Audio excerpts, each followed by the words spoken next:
চলো আমরা chapter 7-এর third ক্লাসটা শুরু করি। আমরা লাস্ট ক্লাসে হুকে শুটু শিখছিলাম। 1678 সালে বা 1676 সালে হুক শুটুটা দিচ্ছিল একটা ধাঁধার মাধ্যমে।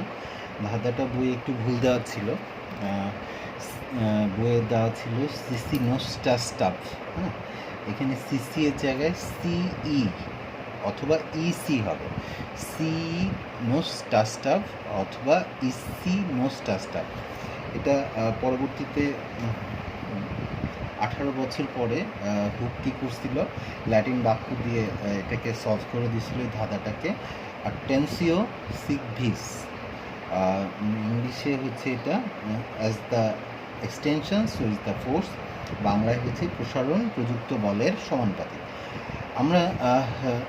আমরা সাধারণত সূত্র আকারে যখন হুকের সূত্রটা বলি তখন আমরা বলি স্থিতিস্থাপক সীমার মধ্যে পীড়ন বিকৃতির সমানুপাতিক।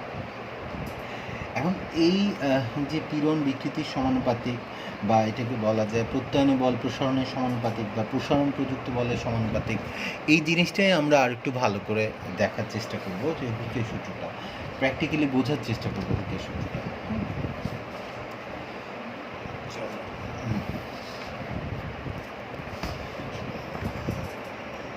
ধরো এখানের মধ্যে আমি কি করলাম, ধরো কোনো দৃঢ় একটা অবলম্বন থেকে একটা তার ঝুলা দিচ্ছে, একটা তার ঝুলা দিলাম। এই তারের এই প্রান্তে একটা প্রান্তে এম ভরে একটা বস্তু ঝুলা দিচ্ছে। তো শুরুতে এই তারটার দৈর্ঘ্য ছিল এল। হ্যাঁ, এই তারের দৈর্ঘ্য হচ্ছে এল, এই তারের দৈর্ঘ্য এল, এই তারের দৈর্ঘ্য হচ্ছে এল। এখন এই তারের দৈর্ঘ্য এল, আমি যখন এম ভরের ক্যাপিটাল এল হচ্ছে তারের আতি দৈর্ঘ্য। এখন এটার প্রান্তে যখন এম ভরের বস্তু ঝুলাইছি, তাহলে এই এম ভরের বস্তুটাকে পৃথিবী তার কেন্দ্রের দিকে আকর্ষণ করবে। এটা হচ্ছে অভিকর্ষ বল, খাড়া নিচের দিকে কাজ করবে। এই ভরের ওজনটা, ভরের বস্তুটার ওজন নিচের দিকে কাজ করবে, যে কারণে এটা কী হয়ে যাবে, এই তারটা একটু প্রসারিত হয়ে যাবে। তারটা প্রসারিত হয়ে এখানে চলে আসছে।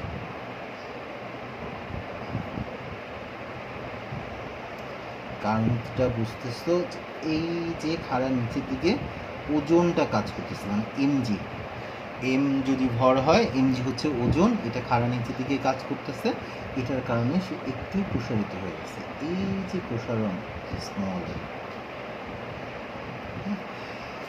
আমরা এই যে এমজি, এটাকে কেউ এফ বলে, শুধু এফ দিয়ে প্রকাশ করে, শুধু এমজি, এটাকে এফ দিয়ে প্রকাশ করতে পারো, বা এটাকে তুমি আমরা এটাকে বলি এক্সটার্নাল ফোর্স। হ্যাঁ, শুধু এফ দিলে তো বোঝা যায় না, এটা হচ্ছে বাহ্যিক বল, বা এটাকে বলে এক্সটার্নাল ফোর্স, বা এটাকে বলে প্রযুক্ত বল বা বাহ্যিক বল। এটা হচ্ছে খাড়া নিচের দিকে, ভর যত বেশি হবে এই এক্সটার্নাল ফোর্সটা বেশি হবে, আর এই ওজনের কারণেই সে কিন্তু প্রসারিত হয়েছে। স্মল এল যেটা, সেটা হচ্ছে প্রসারণ, এই কতটুকু প্রসারিত হবে।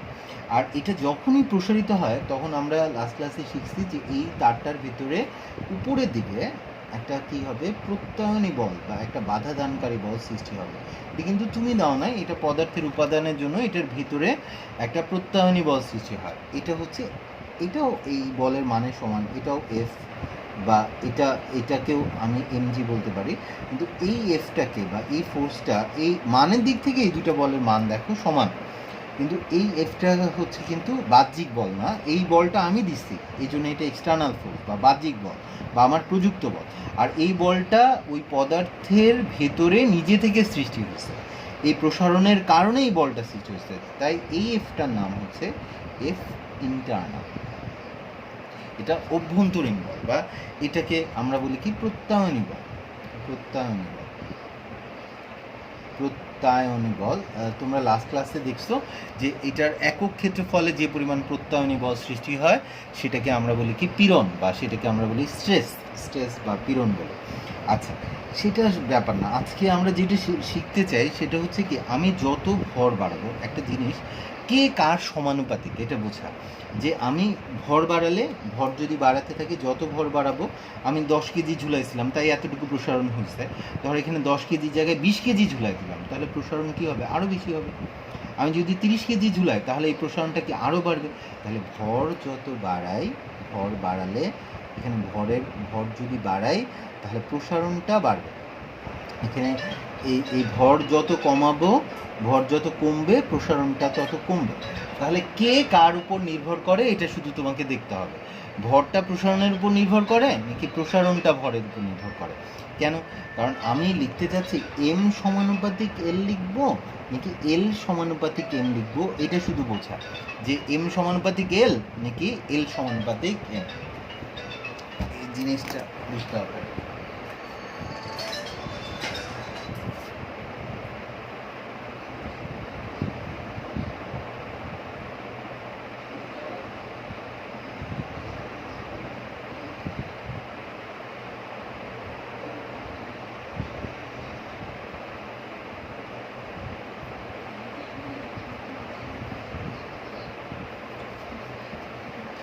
সরি, ভর প্রসারণের সমানুপাতিক নাকি প্রসারণ ভরের সমানুপাতিক?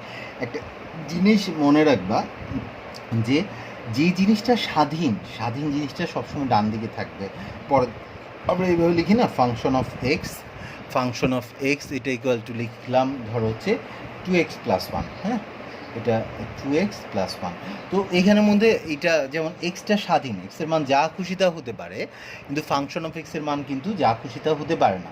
ফাংশন অফ এক্সের মান এক্সের উপর কী করে, নির্ভর করে। তাহলে দেখো স্বাধীন জিনিসটা কোন দিকে থাকে, ডান দিকে, পরাধীন জিনিসটা কোন দিকে থাকে, বাম দিকে। তাহলে তুমি শুধু এটা বোঝো এখানে কে স্বাধীন, ভর স্বাধীন নাকি প্রসারণ স্বাধীন? ভরটা স্বাধীন, কারণ ভর আমি বাড়ালে প্রসারণ বাড়ে, ভর কমালে প্রসারণ কমে। তাহলে ভরের উপর নির্ভর করতেছে কে, প্রসারণটা। তাহলে ভর স্বাধীন হলে ভর ডান দিকে থাকবে। তার মানে কি এটা ঠিক, এটা না ভুল। তার মানে কি প্রসারণ ভরের সমানুপাতিক, এখানে হচ্ছে প্রসারণ ভরের সমানুপাতিক, এটা হচ্ছে ঠিক। প্রসারণটা ভরের সমানুপাতিক, এখানে প্রসারণ ভরের সমানুপাতিক। প্রসারণ বা সম্প্রসারণ ভরের সমানুপাতিক, এই ব্যাপারটা তুমি বোঝো। ভর প্রসারণ গাণিতিকভাবে হয়তো বা এটাতে কোনো সমস্যা নাই, তুমি যদি কেউ লিখে ফেলে এম সমানুপাতিক এল, এটাতে প্রবলেম নাই। কিন্তু আসলে এমনি ফিজিক্সে যেটা স্বাধীন সেটাকে ডান দিকে রাখে। আবার গ্রাফ আঁকার সময় কাকে এক্স অক্ষে দিব, কাকে ওয়াই অক্ষে দিব, এই ব্যাপারটা দরকার। এক্স অক্ষে সবসময় স্বাধীন জিনিসটা দেয়, ওয়াই অক্ষে পরাধীন জিনিসটা দেয়। তাহলে আমি যদি গ্রাফ আঁকি, সাধারণত এখানের মধ্যে এক্স অক্ষে হচ্ছে কি থাকবে, ভর, আর ওয়াই অক্ষে কি থাকবে, প্রসারণ। এরকম এক্স অক্ষে থাকবে ভর, ওয়াই অক্ষে থাকবে প্রসারণ। তাহলে আমাদের এরকম হবে যে আমাদের এই মূলবিন্দুগামী একটা সরলরেখা পাবো, মূলবিন্দুগামী একটা সরলরেখা।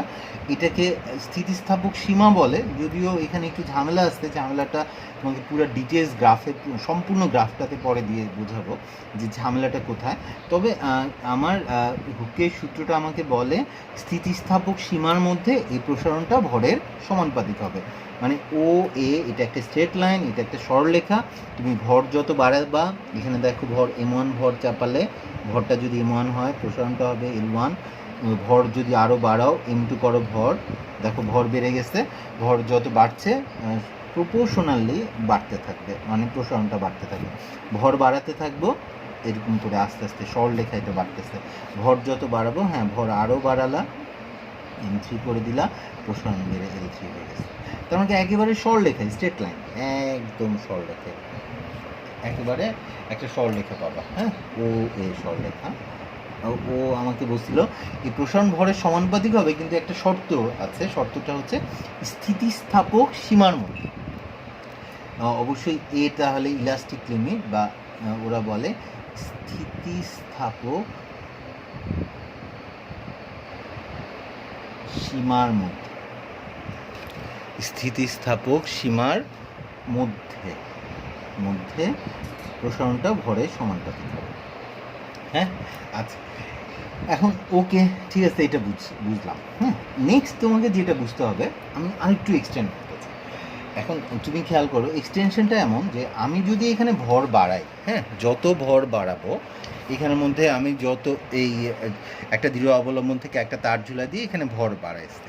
এখন ভরের পরিমাণ যদি বাড়াই তাহলে হচ্ছে ওজন বাড়ে, ওজন বাড়লে প্রসারণটা বাড়ে। তাহলে মানে কি আর একটু এক্সটেন্ড করলে এরকম, ভর যত বাড়াবো, ভর বাড়ালে ওজন বাড়বে, এমজি বাড়বে, আর ওজন বাড়লে প্রসারণটা বাড়বে। আর ভর যত কমাবো তত প্রসারণ কমবে, প্রসারণ কমবে, আর এই প্রসারণ কমলে ওজন কমে গেলে, ভর কমালে ওজন কমে, ওজন কমলে প্রসারণ কমে। এই যে ওজন, ভাইয়া দেখো আমি হাত দিয়ে টানি বা কোনো একটা যন্ত্র দিয়ে টানি, যা যে কোনো কিছু দিয়ে টানি, মানে আমি একটা ভর চাপাই দিচ্ছি, এটাকে পৃথিবী তার কেন্দ্রের দিকে আকর্ষণ করতেছে, এই ওজনটাই এখানে কি বাহ্যিক বল, বা এটাই আমার প্রযুক্ত বল। তাহলে এই খাড়ার নিচের দিকে পৃথিবীর কেন্দ্রের দিকে যে বলটা কাজ করতেছে সেই বলটাই হচ্ছে বাহ্যিক বল বা এক্সটার্নাল ফোর্স। এই ওজনটাকে আমরা বলি কি এক্সটার্নাল ফোর্স। এখন আমি যদি এবার এভাবে বলি যে ওই ওজনটা হচ্ছে এক্সটার্নাল ফোর্স, তাহলে এফ এক্সটার্নাল মানে বাহ্যিক বল যত বেশি হবে প্রসারণটা তত বেশি হবে, বাহ্যিক বল যত কম হবে প্রসারণটা তত কম হবে। তাহলে বাহ্যিক বল বাড়লে প্রসারণটা বাড়ে, বাহ্যিক বল কমলে প্রসারণটা কমে।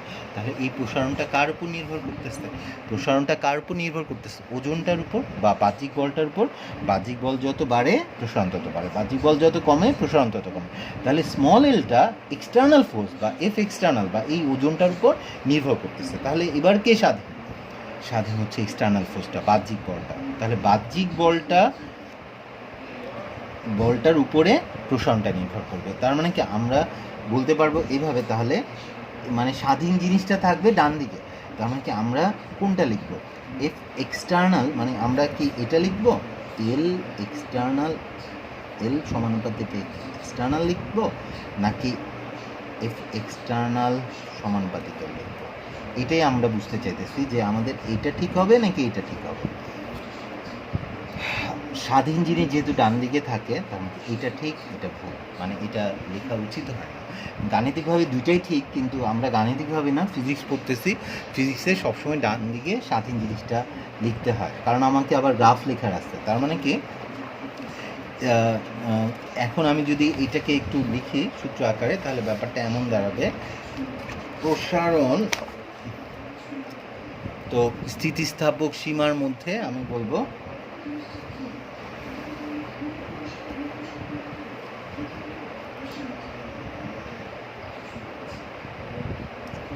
স্থিতিস্থাপক সীমার মধ্যে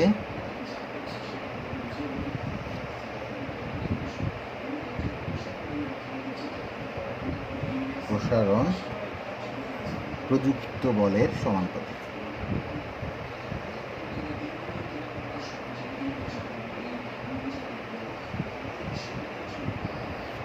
মানে আসলে এটাকে এফ এক্সটার্নাল এল সমানুপাতিক এফ এক্সটার্নাল। তার মানে কি আমি যদি এক্স অক্ষে আমি যদি গ্রাফ আঁকি,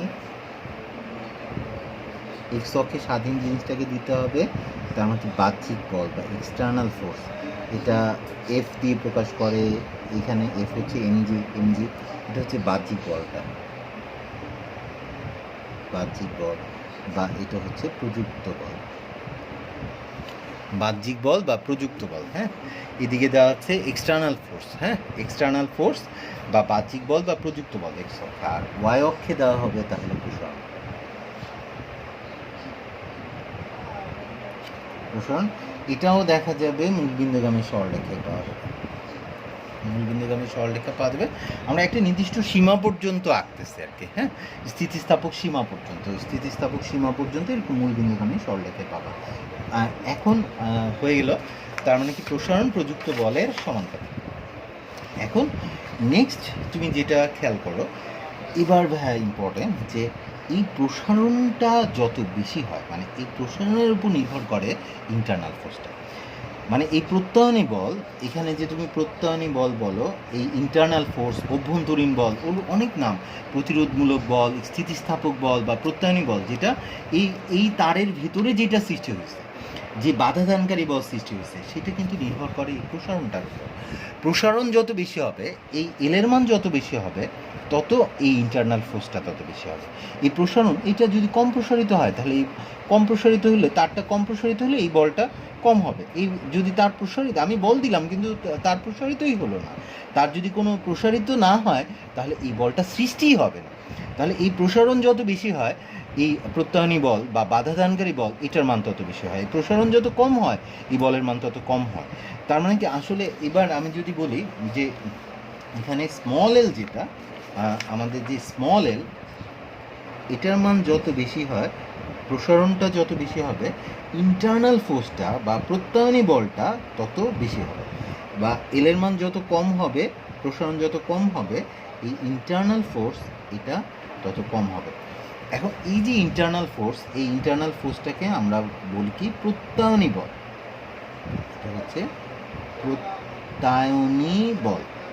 প্রত্যায়নী বল, এটার অনেক নাম। এই তাহলে প্রত্যায়নী বলটা প্রসারণের উপর নির্ভর করতেছে। তাহলে স্বাধীনকে প্রসারণ, পরাধীনকে প্রত্যায়নী বল। প্রত্যায়নী বলটা প্রসারণের সমানুপাতিক। এই প্রত্যায়নী বলকে আমরা মাঝে মধ্যে ভার বলি। একটা হচ্ছে ভর, একটা হচ্ছে ওজন। এই বাহ্যিক এই বলটার নাম ওজন, আর এটা হচ্ছে ইন্টারনাল ফোর্সটাকে আমরা বলি ভার। এটাকে বলে ইন্টারনাল ফোর্সটাকে, প্রত্যায়নী বলটাকে কি বলে, ভার। আর এটাকে বলে কি, ওজন। আর এটা উপাদানের পরিমাণ, এটা হচ্ছে কি, ভর। ভর, ওজন, ভার। তার মানে কি, ওরা বলে ভার সম্প্রসারণের, ইন্টারনাল ফোর্স বা প্রত্যায়নী বলটাকে ওরা বলে কি, ভার।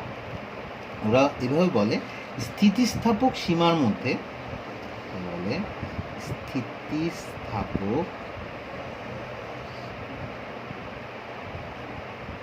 সীমার মধ্যে,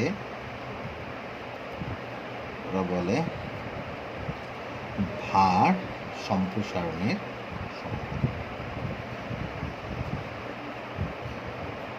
ভার প্রসারণের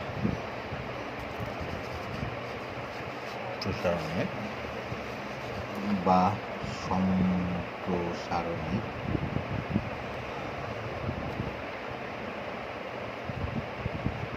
সমানুপাতিক।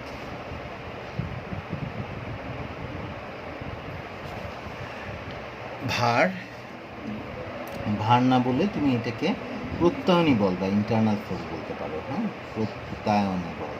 প্রত্যায়নী বল প্রসারণের সমানুপাতিক। স্থিতিস্থাপক সীমার মধ্যে ভার সম্প্রসারণের সমানুপাতিক। তোমরা না শুধু মান নিয়ে লিখতেছো, দিকের কথা এখানে চিন্তা করছো। তো এখানেও আমি যদি গ্রাফ আঁকি, গ্রাফটা ওই একই রকম পাওয়া যাবে। আমি যদি এক্স অক্ষে কী করি, এবার স্বাধীনকে প্রসারণ, তাহলে এক্স অক্ষে থাকবে প্রসারণ থাকবে এক্স অক্ষে, মানে এল দিতে হবে এক্স অক্ষে প্রসারণ। ওয়াই অক্ষে দিব ইন্টারনাল ফোর্সটা, মানে ভার। মানের দিক থেকে কিন্তু ইন্টারনাল আর এক্সটার্নাল ফোর্স সমান। দেখো, তোমার এক্সটার্নাল ফোর্স এটাও হচ্ছে কি এমজি, তোমার ইন্টারনাল ফোর্স এটাও কিন্তু এমজি। মানের দিক থেকে সমান, কিন্তু যাতে আসলে বল দুইটা আলাদা। একটা বাহ্যিকভাবে তুমি দিচ্ছ, আর একটা হচ্ছে এই পদার্থের মধ্যে তার উপাদানের জন্য, তার অণুপরমাণুর জন্য এই বলটা সৃষ্টি হয়েছে। তো ওই প্রত্যায়নী বলটা ওই পদার্থের ভেতরে সৃষ্টি হয়েছে। এটা অভ্যন্তরীণ বল, এটা উদ্ভূত বল, এটা বাধাদানকারী বল বা এটা প্রতিরোধমূলক বল। তো আমাদের এই প্রত্যায়নী বলটা বা ভার প্রসারণের সমানুপাতিক। এটাও স্থিতিস্থাপক সীমার মধ্যে, এটাও মূলবিন্দুগামী এরকম একটা সরলরেখা পাওয়া যাবে। স্থিতিস্থাপক সীমা পর্যন্ত যদি আমি গ্রাফটা আঁকি, তাহলে ব্যাপারটা এরকম। হ্যাঁ, এখন তুমি একটা জিনিস জানো যে আমি যদি তোমাকে এইভাবে বলি যে তুমি যদি প্রসারণটা বাড়াও, হ্যাঁ, আমরা যদি যত বেশি প্রসারিত হবে, তত ইন্টারনাল ফোর্সটা তত বেশি হবে। মানে ব্যাপারটা অনেকটা এরকম, যেমন এই জায়গাটায় যখন ছিল তারটা, তখন তো প্রসারণ একদম শূন্য, এল ইকুয়াল টু শূন্য, তখন এই ইন্টারনাল ফোর্সটাও শূন্য, কোনো ইন্টারনাল ফোর্স তখন এখানে ছিল না। দেখো, আমি তখন ভর যখন চাপাই দিলাম, খাড়া নিচের দিকে যখন ওজন কাজ করতেছে, ধরো ওজনটা হচ্ছে 100 নিউটন আমি বল প্রয়োগ করলাম। এখন তো এখানের মধ্যে নিচের দিকের বলটা বেশি, উপরের দিকের তো কোনো বলই নাই, তার মানে কি এখানে প্রসারণটা এখানে, এই বাহ্যিক বলের কারণে সে একটু প্রসারিত হবে। ধরো ও এখান থেকে নামতে নামতে এখানে আসছে, তো ও এখান থেকে যখন এখানে আসলো তখন একটু প্রসারিত হয়ে গেল না, তারটা একটু প্রসারিত হয়ে গেল, তারটা এতটুকু ছিল এতটুকু বড় হয়ে গেছে। যখনই প্রসারিত হয়ে যায় সাথে সাথে ধরো এখানে বাধাদানকারী বল সৃষ্টি হয়ে যায়। ধরো এখানে 25 নিউটন বাধাদানকারী বল, 25 সেন্টিমিটার প্রসারিত হয়েছে, এই জন্য ধরো এখানে 25 নিউটন বাধাদানকারী বল সৃষ্টি হলো। কিন্তু নিচের দিকে দেখো এখনও 100 নিউটন বল, এটা 25 নিউটন, ওই বলটা কম এই বলটা বেশি, তাহলে সে আরও প্রসারিত হবে। তাহলে দেখা গেল যে ও এখানে চলে আসছে, তো এখানে 50 সেন্টিমিটার এবার প্রসারিত হয়ে গেল, দেখো প্রসারণটা আরও বাড়লো।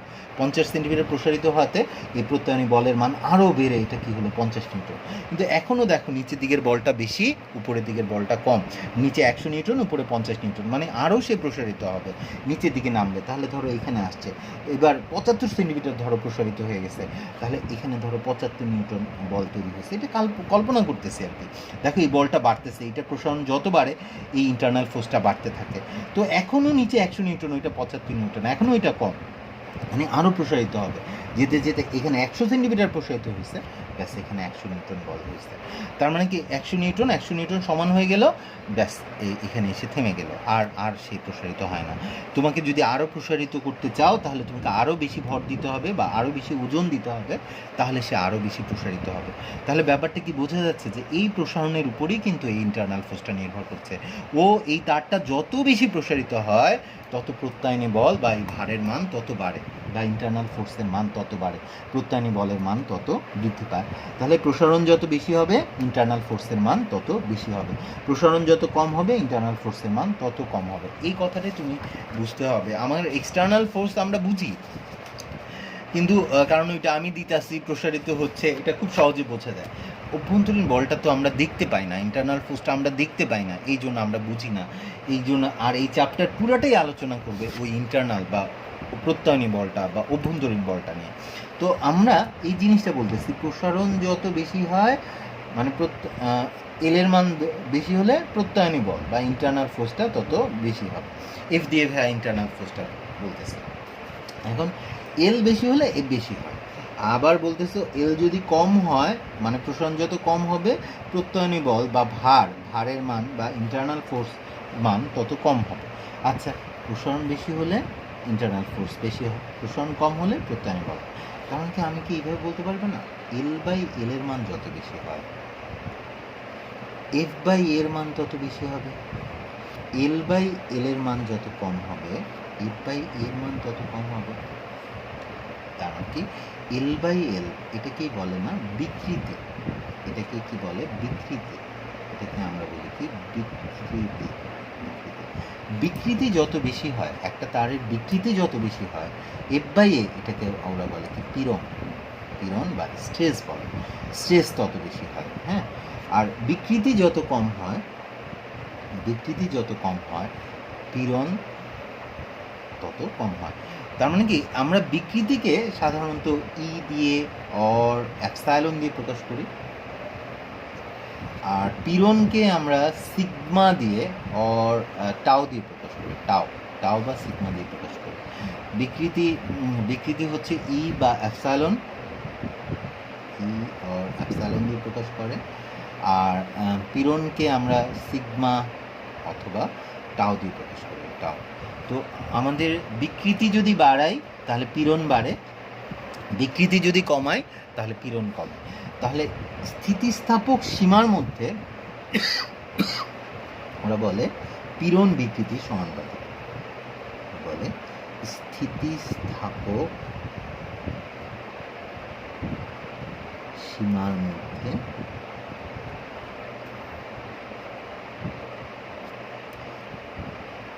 পীড়ন বিকৃতি সমানুপাতিক, স্থিতিস্থাপক সীমার মধ্যে পীড়ন বিকৃতি সমানুপাতিক, স্থিতিস্থাপক সীমার মধ্যে পীড়ন সমানুপাতিক বিকৃতি। আমরা ফাইনালি হুকের সূত্র আসলে এটাই লিখি, হুকের সূত্র হচ্ছে স্থিতিস্থাপক সীমার মধ্যে পীড়ন বিকৃতি সমানুপাতিক। মানে হচ্ছে তুমি সিগমা বা টাও কি দিয়ে প্রকাশ করবা আসলে না, তোমাদের এই চ্যাপ্টারে পয়সনস রেশিও বলে একটা পয়সনের অনুপাত বলে একটা জিনিস আছে, পয়সনস রেশিও বা পয়সনের অনুপাতকে ওরা সিগমা দিয়ে প্রকাশ করে ফেলছে। তো এই জন্য আমি পীড়নকে, যদিও এই পীড়নটাকে আমি সিগমা দিয়ে প্রকাশ করতে চাচ্ছিলাম, কিন্তু সিগমা দিয়ে প্রকাশ করা যাবে না, তাই আমরা টাও দিয়ে প্রকাশ করতেছি। তো তবে মনে রেখো বড় হলে ওরা পয়সনস রেশিওকে মিউ দিয়ে প্রকাশ করবে, তো সিগমাও পীড়ন হবে, টাও পীড়ন হবে। তবে আপাতত তোমার ইচ্ছা অবশ্য, তুমি সিগমা দিয়ে প্রকাশ ভঙ্গিমায় কিছু যায় আসে না, তুমি কি দিয়ে প্রকাশ করছো এটা কোনো ব্যাপার না। তার মানে কি, এটা টাও দিয়ে প্রকাশ করছি, টাও সমানুপাতিক বা এপসাইলন লিখতে পারো, পীড়ন বিকৃতির সমানুপাতিক। হ্যাঁ, এইভাবে এটাকে এভাবে লিখতে পারো,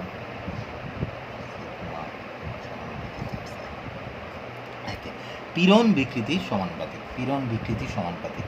বা যদি পীড়ন বিকৃতি তোমাদের বই যেমন কোনো কিছু দিয়ে প্রকাশ করে না, এই প্রকাশ নিয়ে ঝামেলা দেখে একদম বাংলা কথায় লিখে দিচ্ছে পীড়ন বিকৃতির সমানুপাতিক। দেখো বিকৃতি কিন্তু স্বাধীন, এখানে বিকৃতি স্বাধীন দেখে বিকৃতিটা ডান দিকে লিখছি, যেটা স্বাধীন সেটা ডান দিকে লিখতে হবে। পীড়ন বিকৃতি, বিকৃতি যত বেশি হয় পীড়ন, কারণ পীড়ন সৃষ্টি হয় বিকৃতির কারণে, বিকৃতি না হলে পীড়ন হতো না। তুমি বাহ্যিক একটা বল প্রয়োগ করবা, বল প্রয়োগ করলে একটা বস্তু ডিফর্ম হবে, মানে হয় তার দৈর্ঘ্য বাড়বে বা না হয় দৈর্ঘ্য কমবে, তার আয়তন বাড়বে বা আয়তন কমবে, তার আকার পরিবর্তন হবে, যে কোনো একটা হবে। তো বল প্রয়োগ করলে তার বিকৃতি হয়, আর বিকৃতি হলেই তার ভিতরে একটা প্রত্যয়নী বল বা একটা বাধাদানকারী বল সৃষ্টি হয়।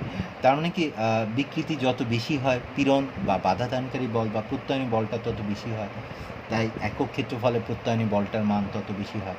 বিকৃতি যত বেশি হয় পীড়ন তত বেশি হয়, বিকৃতি যত কম হয় পীড়ন তত কম হয়। তাই স্থিতিস্থাপক সীমার মধ্যে হুক বলে দিচ্ছে পীড়ন বিকৃতি সমানুপাতিক, পীড়ন বিকৃতি সমানুপাতিক।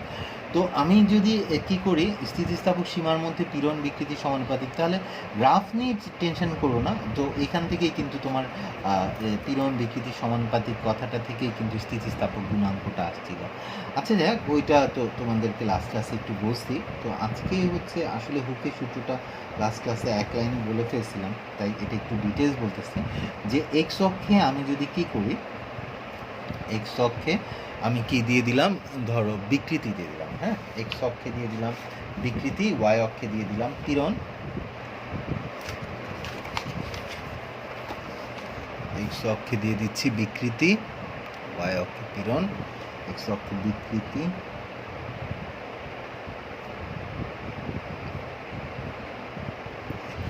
আর ওয়াই অক্ষে দিয়ে দিলাম পীড়ন, পীড়ন মানে স্ট্রেস, একে টাও বা সিগমা দিয়ে প্রকাশ করা যায়, এফ বাই এ। তখনও আমরা কি পাই, বিন্দুগামী সরলরেখা পাই। অবশ্যই ওরা বলে স্থিতিস্থাপক সীমার মধ্যে। হ্যাঁ, মানে ধরো এটা ও বিন্দু, ও এ, হ্যাঁ, এইটাকে ওরা স্থিতিস্থাপক সীমা বলে, যদিও এটা স্থিতিস্থাপক সীমা না। তারপরে সূত্রটা এইভাবে, হুকের সূত্রটা এইভাবে বলা আছে, তাই তোমাকে এইভাবে বলছি। আসলে রিয়েলিটি তোমাকে একটু পরে ডিটেলসে দেখাচ্ছি। স্থিতিস্থাপক,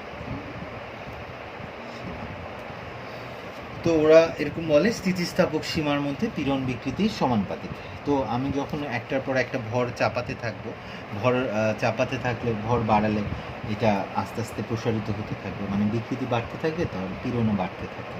তো ভর যখন অপসারণ করি তখন বিকৃতি কমে, তার পীড়নও কি কমে আর।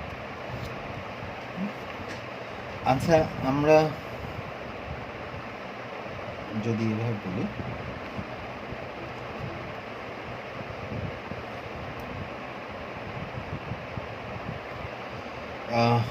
তো একটু তো মোটামুটি বুঝছো হুকের সূত্রটা এমন বলা আসছে, স্থিতিস্থাপক সীমার মধ্যে পীড়ন বিকৃতি সমানুপাতিক। এখানে একটা পীড়ন বিকৃতি সমানুপাতিক থেকে একটা সমানুপাতিক ধ্রুবক ক্লাসে পাইছিলাম, যেটাকে আমরা বলি স্থিতিস্থাপক গুণাঙ্ক।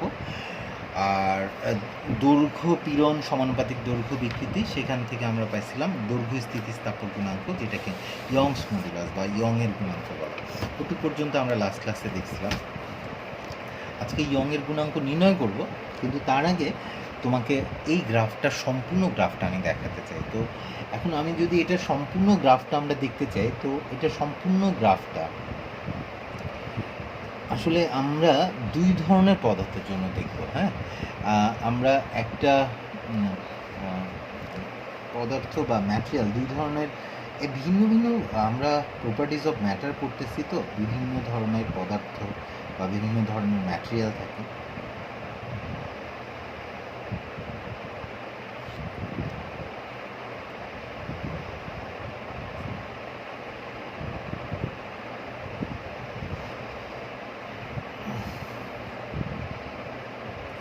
আমাদের পদার্থে দুই ধরনের পদার্থের জন্য আমরা দেখতে চাই। তো এক ধরনের পদার্থ হচ্ছে আমরা বলি ডাকটাইল ম্যাটেরিয়াল।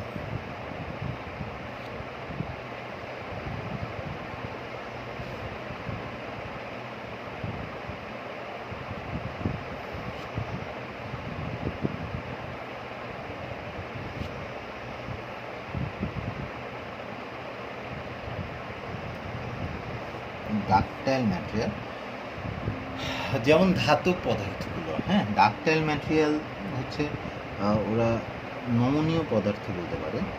নমনীয়, ডাকটাইল হচ্ছে নমনীয় পদার্থ।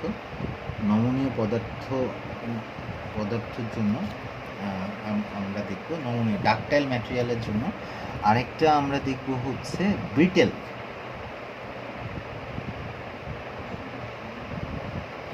ম্যাটেরিয়াল। তো তোমাদের বই ডাকটাইল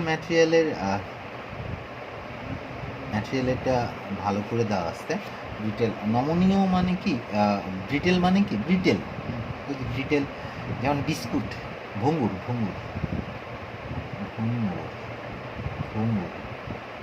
পদার্থ। ডাকটাইল ম্যাটেরিয়াল মানে ধাতুগুলো, সাধারণত ডাকটাইল ধাতুগুলো যেমন ইস্পাত। ডাকটাইল ম্যাটেরিয়াল বলতে আমরা সাধারণত ইস্পাত নিয়ে কাজ করব। ইস্পাত নিয়ে কাজ করব। ইস্পাত, লোহা, এগুলো ইস্পাত, লোহা, ধাতু পদার্থগুলো আর কি, হ্যাঁ, অ্যালুমিনিয়াম, এগুলো। ভঙ্গুর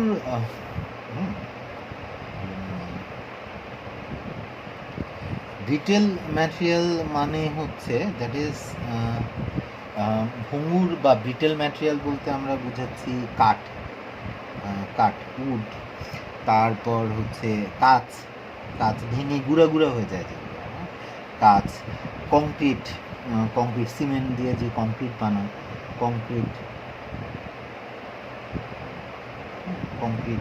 কাঠ, কাঁচ, কংক্রিট ভেঙে গুঁড়া হয়ে যায় যেটা, সেগুলো হচ্ছে ব্রিটেল ম্যাটেরিয়াল। হ্যাঁ, তো আমরা যদি এক্স অক্ষে বিকৃতি, ওয়াই অক্ষে পীড়ন, বা তোমরা 3 ধরনের গ্রাফ দেখছো, সবগুলো গ্রাফ দেখতে একই রকম, তো একটা গ্রাফ দেখলেই সবগুলো গ্রাফ হয়ে যায়, এটা অলরেডি বুঝে ফেলছো যে কোনো গ্রাফের মধ্যে আসলে কোনো পার্থক্য নেই। তবে ডাকটাইল ম্যাটেরিয়াল আর ব্রিটেল ম্যাটেরিয়ালে একটু পার্থক্য আছে। যেমন একটা ইস্পাতের রড নিয়ে আসলাম, এখন হচ্ছে ওই যেটা দিয়ে বাড়ি বানায় রড, দেখো প্রত্যেকটা কলামের মধ্যে রড দেয়, ছাদের মধ্যে রড দেয়। এই যে ইস্পাতের রড দিচ্ছ, এই যে ইস্পাত, এখন ইস্পাতের টাইনা ছিঁড়তে বলতাম, হ্যাঁ, এমন না যে তুমি ইস্পাত বা অত মোটা লাগবে না, ইস্পাতের তার আছে না, ওই যে গুনা পাওয়া যায়, যে ওই তার এনে তারকে টেনে ছিল, এখন ওই তারকে টাইনা ছিঁড়া তো টাফ। তো ওই ডাকটাইল ম্যাটেরিয়াল মানে ওই ইস্পাতের তার, ওইটার টাইনা ছিঁড়বো আমরা। আচ্ছা, সেটা না হয় হাত লাগবে না, যন্ত্র দিয়ে টেনে ছেড়া যাবে, সমস্যা নেই। এখন ওইটা যখন ছিঁড়তে যাব, ওইটার যে গ্রাফ আমি দেখব, আবার ধরো কাঠ নিলাম, কাঠের গ্রাফ ছবি কিন্তু একরকম হবে না, ওইটার ছবিটা টোটালি ডিফারেন্ট টাইপের। ধরো ডাকটাইল ম্যাটেরিয়ালের ছবিটা ধরো এক্স অক্ষে আমি বিকৃতি দিয়ে দিলাম, রাফলি দেখাচ্ছি, পরে ডিটেলস বলতেছি। ওয়াই অক্ষে সিগমা অর টাও কিছু একটা দিয়ে দাও, তাহলে গ্রাফটা অনেকটা এরকম দেখা যায়,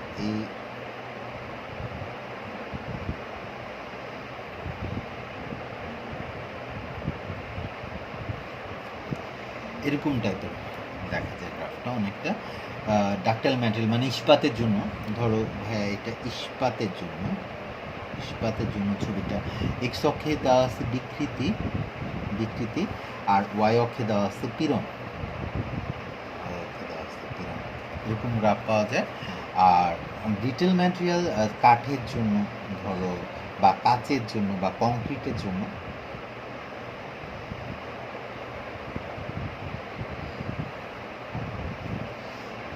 এদিকে বিকৃতি দিয়ে দিলাম, এদিকে পীড়ন দিয়ে দিলাম। এইদিকে বিকৃতি আর এদিকে পীড়ন দিয়ে দিচ্ছি, বিকৃতি আর এদিকে পীড়ন। এখানে গ্রাফটা হচ্ছে অনেকটা এরকম স্থিতিস্থাপক সীমা পর্যন্ত একদম সরলরেখা ওর মতোই ওঠার পর সীমা যখন অতিক্রম করে জাস্ট এটা, মানে সীমা অতিক্রম করলে স্ট্রেট ভেঙে যায় বা এটা ছিঁড়ে যায় এরকম আর কি। আর এখানে অনেক কাহিনী হওয়ার পর ছিঁড়ে। তো আমরা ডাক্টাইল ম্যাটেরিয়ালের এই গ্রাফটা সম্পূর্ণ আলোচনা করব। তো এটা ধরো কংক্রিটের জন্য, হ্যাঁ ইস্পাত, এটা ধরো কংক্রিটের জন্য, একটা ইস্পাতের জন্য একটা কংক্রিটের জন্য গ্রাফ একরকম না। হ্যাঁ শুরুটা একরকম, দেখো শুরুটা একরকম, দুইটারই শুরু স্ট্রেট লাইনের মতো, ওই শুরু, তারপর এটা চেঞ্জ হয়ে যায়। হ্যাঁ তো বিভিন্ন পদার্থের জন্য গ্রাফটা একটু একটু চেঞ্জ হয়। তো আমরা আমাদের বইয়ে আর কি এই ডাক্টাইল ম্যাটেরিয়াল বা নমনীয় পদার্থের জন্য, ইস্পাতের জন্য বা ইস্পাতের একটা তারের জন্য এটা পুরোপুরি ব্যাখ্যা করা আছে। তো আসলে আমরা এটা একটু সামান্য একটু ব্যাখ্যা করি, মানে এটা আর একটু ডিটেলস করতে চাই। চলো আমরা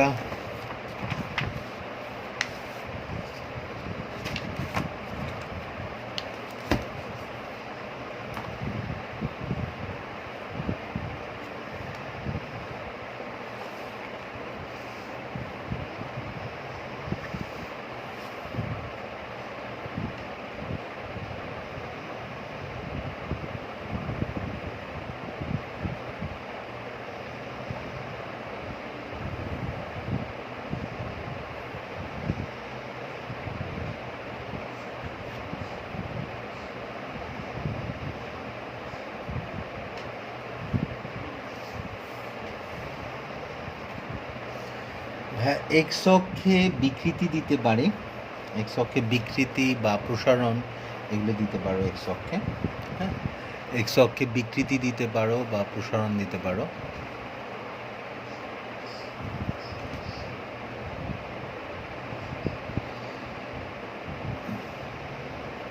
বিকৃতি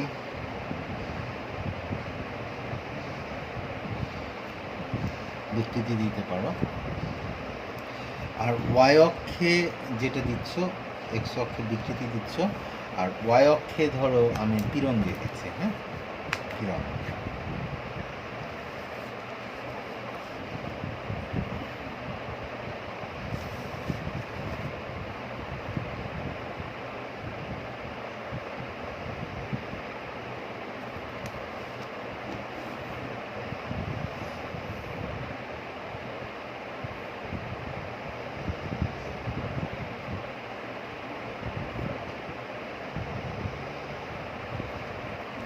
পীড়ন দেওয়া আছে। বিকৃতিকে ই দিয়ে প্রকাশ করলাম আর পীড়নকে টাও দিয়ে প্রকাশ করলাম। তুমি চাইলে সিগমা দিয়ে প্রকাশ করতে পারো। হ্যাঁ মূল ছবি কিন্তু এটা, মূল ছবি যে একটা প্রান্তে ধরো দৃঢ় কোনো একটা অবলম্বনে ঝুলানো আছে, তার অপর প্রান্তে একটা ভর চাপায় দিচ্ছে, ব্যাপারটা অনেকটা এমন। হ্যাঁ এখানে হচ্ছে মূল ছবি হচ্ছে এরকমই। চলো আরেকটা ছবি এঁকে এঁকে বলবো, তাহলে তোমার জন্য বুঝতে সুবিধা হবে। বলো আমি এখানে ধরো একটা প্রান্ত, এই প্রান্তে দৃঢ় কোনো একটা অবলম্বন থাকবে, এই দৃঢ় অবলম্বন থেকে একটা তার ঝুলাই দেব, ঝুলাই দিয়ে এখানে এম ভরে একটা বস্তু ঝুলাবো। তো স্বাভাবিকভাবে এম ভরে একটা বস্তু ঝুলাইলে এটা প্রসারিত হয়ে এখান থেকে এখানে চলে আসবে, এখান থেকে এখানে চলে আসলে এই যে এটার আগে আদি দৈর্ঘ্য এটা ছিল, এখন আগে দৈর্ঘ্যটা এটা ছিল ক্যাপিটালে, আর এই যে কতটুকু প্রসারিত হয়েছে এটা হচ্ছে স্মল। এটা কেন, তুমি এম ভরের বস্তু ঝুলাইছো ওজন কমে। এখন তুমি কী করলা, এখানে আরেকটা ভর সংযুক্ত করে দিল, মানে ভর বাড়ালে, ভর বাড়ালে দেখা যাবে এটা আরও প্রসারিত হয়ে এখানে চলে আসছে। কারণ ভর বাড়াইছি, ভর বাড়াইলে ওজন বাড়বে, ওজন বাড়লে প্রসারণটা বেড়ে এখানে চলে আসছে, মানে দেখা যাবে যে প্রসারণটা আরও বাড়বে। এই তুমি যদি আরও একটা ভর চাপায় দাও, এটার উপর আরও ভর চাপায় দাও, তাহলে দেখবে প্রসারণ আরও বাড়বে। ব্যাপারটাই এটা যে তুমি যত ভর চাপাতে থাকবা, ভর চাপালে কি হয়? ওজন বাড়ে। ওজন বাড়লে কি হয়? প্রসারণ বাড়ে। তো আমি যত ভর চাপাতে থাকি, দেখো এটা শুধু প্রসারিত হয়। ব্যাপারটাই এমন যে আমি ভর যদি চাপাই, ভর বাড়ালে, আমি যদি ভর বাড়াই তো স্বাভাবিকভাবে নিচের ওজনটা বেড়ে যাচ্ছে। এখন ভর বাড়ালে ওজন বাড়ে। ওজন বাড়লে দেখো ফার্স্টে প্রসারণ কতটুকু ছিল? এতটুকু। তারপরে প্রসারণ হয়েছে কতটুকু? এতটুকু। তারপর প্রসারণ হয়েছে এতটুকু। তারপর প্রসারণ হয়েছে কতটুকু? এতটুকু। তার মানে কি ভর বাড়াচ্ছ, এই এলের মানটা আস্তে আস্তে বাড়তে থাকবে, বাড়তে থাকবে, বাড়তে থাকবে। ভর বাড়ালে প্রসারণ বাড়ে। এখন এমন না যে আমি ভর বাড়াবো আর প্রসারণ বাড়তেই থাকবে, বাড়তে থাকবে। একসময় দেখা যাবে এটা ছিঁড়ে যাবে, এই তারটা ছিঁড়ে যায়। ওটাকে আমরা ফ্র্যাকচার বলি, ওটাকে ব্রেকিং পয়েন্ট বলি, হ্যাঁ, বা বাংলায় কি এটাকে ছিঁড়নবিন্দু, ছিঁড়ে গেছে আর কি। ওইখানের মধ্যে ওটাকে অসহপীড়ন বলে। এটা একটু পরে তোমাকে ছবিতে দেখাচ্ছি, অসহপীড়ন।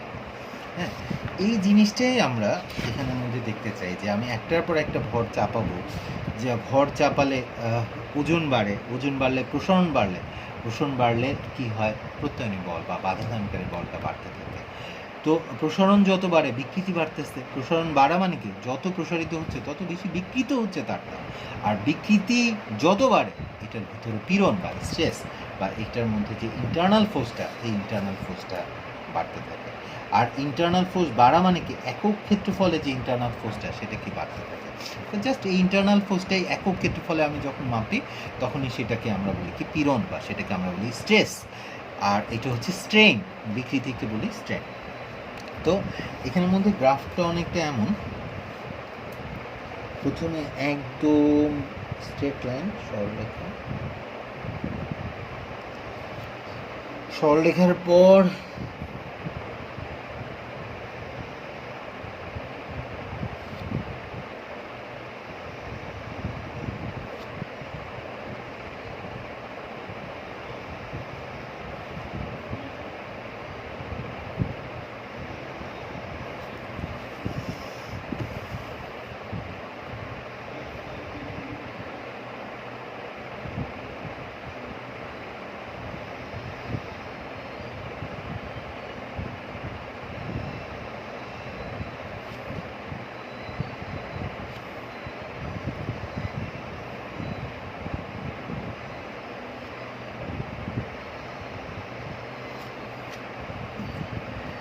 এখানে দেখো পুরো গ্রাফটাকে আমি কতগুলো বিন্দুতে ভাগ করে ফেলছি। হ্যাঁ, তোমাকে এই বিন্দুগুলোই শেখানোর জন্য। হ্যাঁ, এটা হচ্ছে অবশ্যই মনে রেখো, ভাইয়া যে গ্রাফটা দেখতেছি এটা ডাকটাইল ম্যাটেরিয়ালের জন্য। এটা হচ্ছে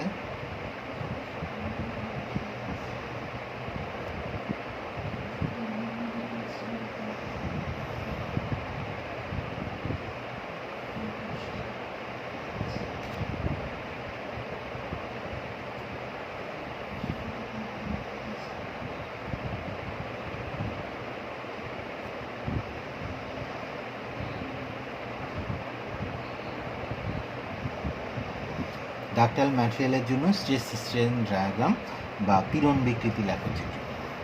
এখন দেখো এক্স অক্ষে আমি বিকৃতিকে দিয়ে রাখছি, ওয়াই অক্ষে হচ্ছে পীড়ন দেওয়া। হ্যাঁ, এখন আমি সবার ফার্স্টে যে জিনিসটা দেখা দরকার তোমার, ও এ, হ্যাঁ, ও থেকে এ পর্যন্ত 1 নম্বরে তুমি এই ও এ, এই অংশটা দেখো, ও টু এ।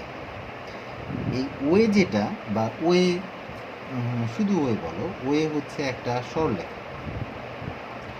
ও এ সরলরেখা, ও এ হচ্ছে একদম স্ট্রেট লাইন, এটা ও এ হচ্ছে সরলরেখা। এখন ও এ যদি সরলরেখা হয় তাহলে ফার্স্ট কথা হচ্ছে এটা লিনিয়ার, সরলরৈখিক মানে এটা প্রপোর্শনাল। এই বিন্দুটাকে স্থিতিস্থাপক সীমা বলে না। ভাই একটু আগে বুঝলাম একটু ঝামেলা আসতে, ঝামেলাটা এখন তুমি বুঝে যাবে আর কি। এ বিন্দুটার নাম হচ্ছে আসলে প্রপোর্শনাল লিমিট। হ্যাঁ,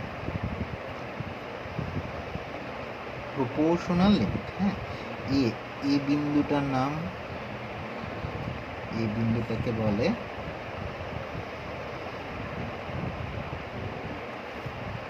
প্রপোর্শনাল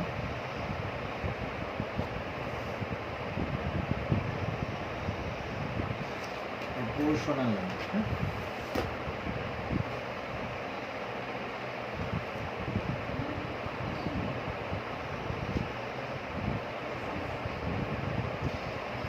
এই বিন্দুটার নাম হচ্ছে প্রপোর্শনাল লিমিট, এটা হচ্ছে সমানুপাতিক সীমা।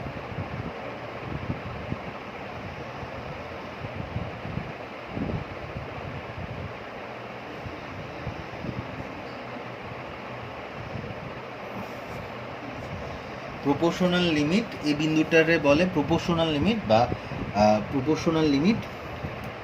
এই বিন্দুটার নাম, হ্যাঁ, এই যে এ বিন্দু যেটা, এই বিন্দুটার নাম হচ্ছে প্রপোর্শনাল লিমিট। হ্যাঁ, এটাকে আমরা বলি প্রপোর্শনাল লিমিট।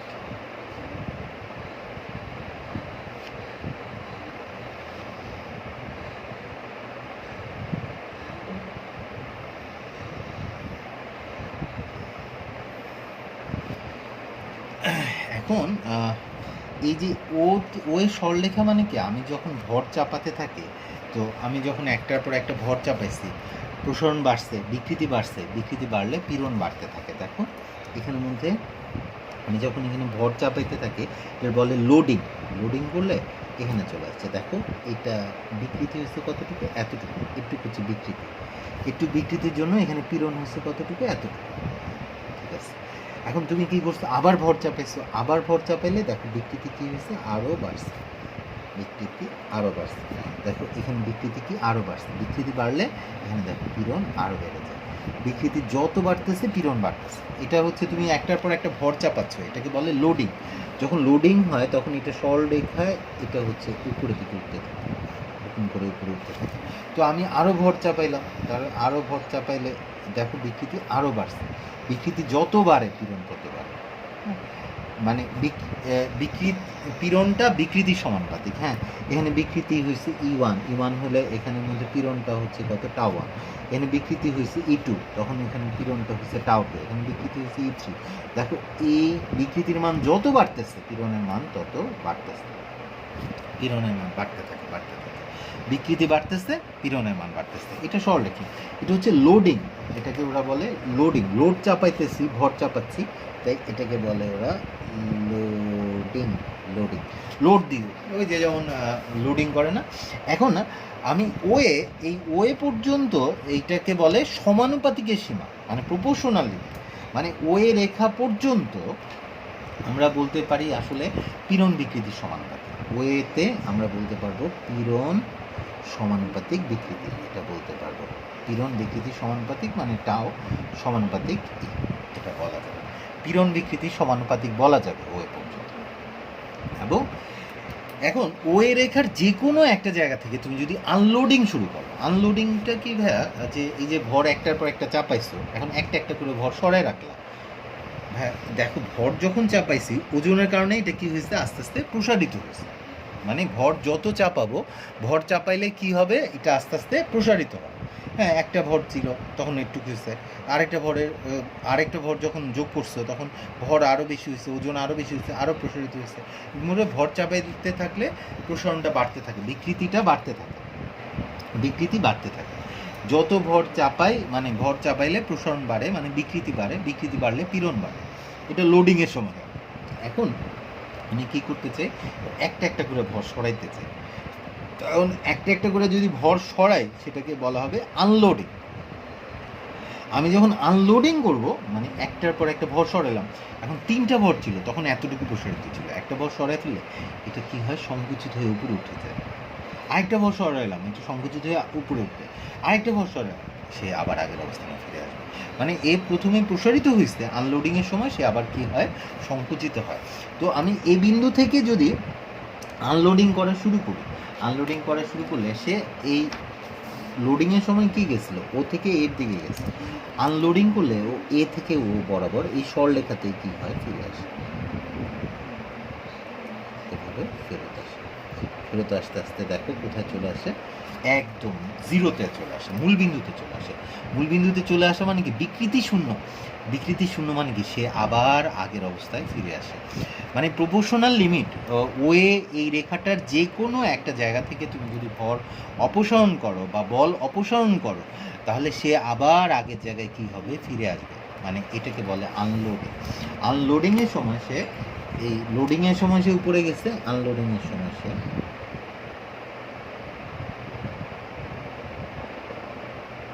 করলে সে এই রেখা বরাবরই ফেরত আসবে। লোডিংয়ের সময় উপরের দিকে গেছে, লোডিংয়ের সময় এমনি এমনি করে উপরে গেছে, লোডিংয়ের সময় এরকম উপরে উঠছে, উপরে সরলরেখায় উপরের দিকে উঠছে। যখন আমি যে কোনো অবস্থান থেকে ভর অপসারণ করব, সে এই রেখা বরাবরই কি হবে, এই রেখা বরাবরই এমনি করে নিচে নামতে নামতে নামতে নামতে একটা বিন্দুতে চলে আসবে। মানে তার প্রসারণ কি হয়ে যাবে, শূন্য, বিকৃতি শূন্য, মানে প্রসারণ শূন্য। সে ঠিক তার আগের অবস্থানে ফিরে পাবে, মানে সে যে অবস্থায় ছিল সে অবস্থায় ফিরে আসবে। আচ্ছা, তাহলে ও এ পোর্শনটা তো বুঝতে পারছো। হ্যাঁ, এখন আমি যদি তোমাকে এরকম বলি যে ও এ তো বুঝে ফেলছি, এখন আমি ও এর পরে এবি, যেটা এবিটা আসলে পুরোপুরি সরলরেখা না, একটু গোল, একটু গোল। মানে এবিটা না হচ্ছে আসলে এ টু বি, 2 নম্বরে যেটা এ টু বি তুমি যদি দেখতে চাও, বা এবি, এবি হচ্ছে আসলে বক্ররেখা, এটা সরলরেখা না। এবি বক্ররেখা, এবিটা বক্ররেখা। এখন এবি যদি বক্ররেখা হয়, এ থেকে বি এতটুকু, এই এবি এই অংশটা হচ্ছে বক্ররেখা। এখন ও যদি বক্ররেখা, তুমি যদি এবিটাকে বক্ররেখা বলো, তাহলে এবি বক্ররেখা, তাহলে তো এখানে সমানুপাতিক না। বিকৃতি যে হারে বাড়ে, পীড়ন সরলরৈখিক যখনই পীড়ন বিকৃতি সমানুপাতিক হয়, বক্ররেখা হলে পীড়ন বিকৃতির কি হবে না, সমানুপাতিক হবে না। তার মানে কি এবি বক্ররেখা হওয়াতে এখানে পীড়ন বিকৃতির সমানুপাতিক হবে কি,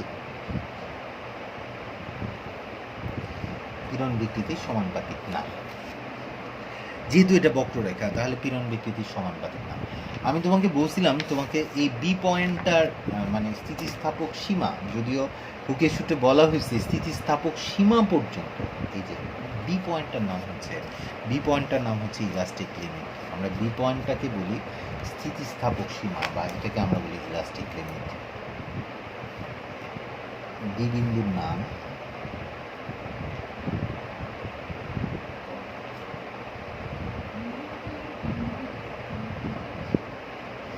ইলাস্টিক লিমিট, এটার নাম স্থিতিস্থাপক সীমা।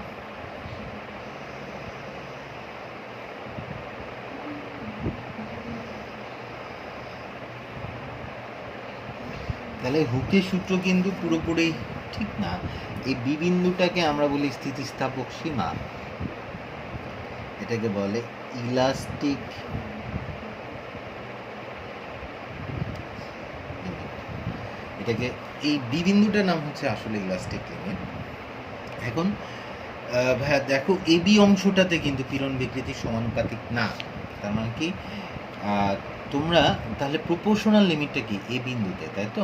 আমরা তাই প্রপোর্শনাল লিমিট, আমরা যদি হুকে সূত্রে বলছি স্থিতিস্থাপক সীমা পর্যন্ত পীড়ন বিকৃতির সমানুপাতিক, আসলে স্থিতিস্থাপক সীমা পর্যন্ত না, সমানুপাতিকের সীমাটা স্থিতিস্থাপক সীমার একটু আগে। হ্যাঁ, তবে কিছু কিছু পদার্থের ক্ষেত্রে এ আর বি আলাদা আলাদা বিন্দু না। মানে ভাইয়ার যে আগের ছবিটা ভুল হয়ে গেছে বা হুকের কথা ভুল হয়ে গেছে এমনও না। যেমন কাচের ক্ষেত্রে এ আর বি একই বিন্দু, মানে এ বি আলাদা কোনো বিন্দুই নাই কাচের ক্ষেত্রে। কংক্রিটের ক্ষেত্রে এ বি, মানে এ বি খুবই কাছাকাছি। আসলে বেশিরভাগ পদার্থের ক্ষেত্রে এ বিন্দু বি বিন্দু একেবারে কাছাকাছি। তো একেবারে কাছাকাছি দেখে হুক হয়তো বা প্রপোর্শনাল লিমিটকেই বা আমার সমানুপাতিকের সীমা আর স্থিতিস্থাপক সীমাকে এক বিন্দু ধরে নিচ্ছে আর কি। এ বিকে এক বিন্দু ধরে নেওয়া যায় এমন কিছু না। তবে কিছু কিছু পদার্থের ক্ষেত্রে, যেমন রাবারের ক্ষেত্রে দেখা যায় এ বিন্দু আর বি বিন্দু যথেষ্ট দূরে। তো আসলে দুইটা পয়েন্ট আছে, এটা তোমাকে জানতে হবে যে হ্যাঁ, একটা আছে প্রপোর্শনাল লিমিট আর একটা আছে ইলাস্টিক লিমিট, দুইটা। তবে এ বি খুব কাছাকাছি বলে এ আর বিবিকে এক বিন্দু ধরে নিলে কোনো সমস্যা নাই। মানে আমরা ধরে নিতে পারি দুইটা বিন্দুকে এক বিন্দু ধরে নিতে পারি, তবে দুইটা বিন্দু আছে। এটা বেশিরভাগ পদার্থের ক্ষেত্রে এ বি খুব কাছাকাছি থাকে, কিছু কিছু পদার্থের ক্ষেত্রে এ আর বি একই বিন্দু, আর কিছু কিছু পদার্থ যেমন রাবারের ক্ষেত্রে এ আর বি প্রপোর্শনাল লিমিট আর ইলাস্টিক লিমিট তার অনেক দূরে দূরে অবস্থান করে। তো এখানের মধ্যে এই জন্য আর কি আমাদের এই জিনিসটা দরকার আর কি, প্রপোর্শনাল লিমিট কোথায় আছে, ইলাস্টিক লিমিট বলে আরেকটা জিনিস আছে, এটা জানা আর কি। তারপর এই স্থিতিস্থাপক সীমা যখন অতিক্রম করে ফেলছো, এর পরের অঙ্ক মানে এরপরে তো আসল কথা বলা হয়নি, তুমি এ বি অংশে বা বি বিন্দু পর্যন্ত এখান থেকেও যদি আনলোডিং করো, মানে তুমি ভর চাপাতে চাপাতে এই প্রপোর্শনাল লিমিট অতিক্রম করে এ বি অংশে চলে আসছো, তো এ বি অংশের যে কোনোখান থেকে আমি যদি আনলোডিং করি মানে ভর অপসারণ করি, ভর অপসারণ করলে এই যে এখানে ভর চাপাইছিলাম, ভর সরাই ফেললাম, ভর সরাই ফেললে সে কিন্তু আবার এই বি থেকে ওতে চলে আসে। বি থেকে ওতে চলে আসবে মানে কি, তার বিকৃতি শূন্য, মানে তার প্রসারণ শূন্য, সে ঠিক তার আগের অবস্থানে ফিরে আসতে পারবে। মানে স্থিতিস্থাপক সীমার মধ্যে মানে বি বিন্দুর মধ্যেও তুমি যদি আনলোডিং করো, মানে বি বিন্দু অভিপোষণের যে কোনোখানে মানে এ বি অংশের যে কোনোখানে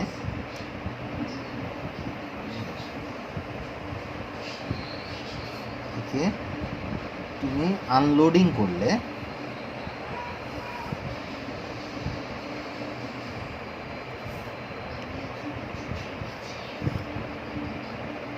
আনলোডিং মানে তো বোঝো, ভর অপসারণ করে দিলাম, ভর অপসারণ করলে, ভর অপসারণ করা, আনলোডিং করলে মানে ভর অপসারণ করলে তুমি যে কোনো এই এ বি অংশের যে কোনোখান থেকে কী করলা, স্থিতিস্থাপক সীমার মধ্যে ভর অপসারণ করলা বা আনলোডিং করলা, তাহলে আনলোডিং করলে তারটা ঠিক আবার আগের অবস্থানে ফিরে আসতে পারবে। মানে সে একদম যেতে যেতে যেতে যেতে কোথায় ও বিন্দুতে চলে আসবে, মূল বিন্দুতে চলে আসা মানে এক্স অক্ষের বিকৃতি শূন্য, বিকৃতি শূন্য মানে বিকৃতি বা প্রসারণ শূন্য, তার মানে ঠিক সে মানে তারটা আবার ও বিন্দুতে ফিরে আসবে।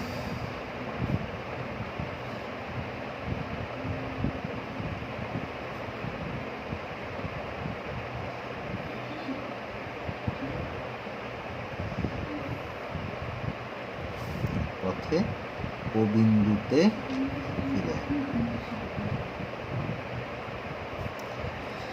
তারটা দিয়ে ও পথে ও বিন্দুতে ফিরে আসবে, মানে বিকৃতি শূন্য হবে, বিকৃতি শূন্য মানে প্রসারণ শূন্য, প্রসারণ শূন্য মানে তারটা ঠিক তার আগের অবস্থানে ফিরে আসতে পারবে, তারটি ঠিক তার আগের অবস্থানে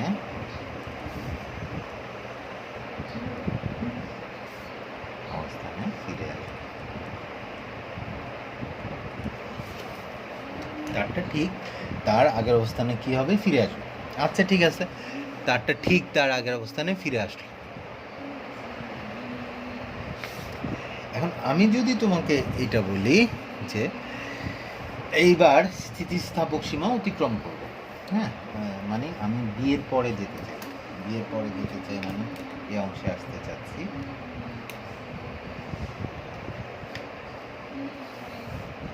এই বিসি,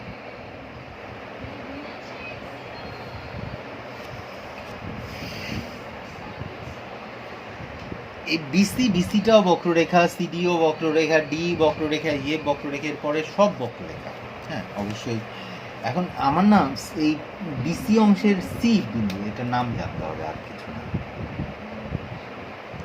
এইখানের মধ্যে তারপর সিডি অংশের নাম জানতে হবে, এই সিডি অংশের নাম জানতে হবে, যে ঢেউকে লেগেছে সিডি অংশের ডি এর নাম জানতে হবে, আর কিছু না। এগুলোর তুমি এই পয়েন্টগুলোর নাম জানলেই চলে, আর কিছু না। সি বিন্দু, ডি বিন্দু, ই বিন্দু, এফ বিন্দু, পয়েন্টগুলো তুমি দেখো। এই স্থিতিস্থাপক সীমা মানে এর পরবর্তীতে তুমি যখন অতিক্রম করবা, স্থিতিস্থাপক সীমা যখন অতিক্রম করে যাও, মানে এ বি অংশটা যখন অতিক্রম করে যাও, এরপরে থেকে এই অংশটাতে, এই যে এই অংশটাতে ইল্ডিং শুরু হয়। ওরা বলে ইল্ডিং মানে কি, change of shape, change of shape মানে কি, দেখো একটা তার, ভাই তোমাকে মাইক্রোস্কোপ দিয়ে এই তারটাকে দেখাইছিলাম, মাইক্রোস্কোপ দিয়ে যখন এই তারকে দেখায় তখন তারটা দেখতে এরকম সিলিন্ডারের মতো দেখা যায়, মানে এরকম এই তারটা এরকম সিলিন্ডারের মতো দেখা যায়। এখন তুমি যখন এরকম বল প্রয়োগ করো তখন মানে এটা না পাশ দিয়ে একটু সুষমভাবে হ্রাস পেয়ে যায় বা কমে যায়। এখন এই যে সবখানে সমানভাবে স্থিতিস্থাপক সীমা পর্যন্ত হয় কি ভাইয়া, এইখান দিয়ে যতটুকু কমে এখান দিয়ে ততটুকুই কমে, সব তার সবখানে সুষমভাবে কি কমে। কিন্তু এরপরে ইল্ডিং শুরু হয়ে যাওয়া মানে কি, দেখা যায় যে তারের কোনো একটা দুর্বল পয়েন্টে এরকম এরকম হয়ে যায়। ইল্ডিং মানে বিসি অংশ থেকে আসলে ইল্ডিং শুরু হয়ে যায় মানে কি, এরকম ধরো এখানে তারের ক্রস সেকশন এমন ছিল,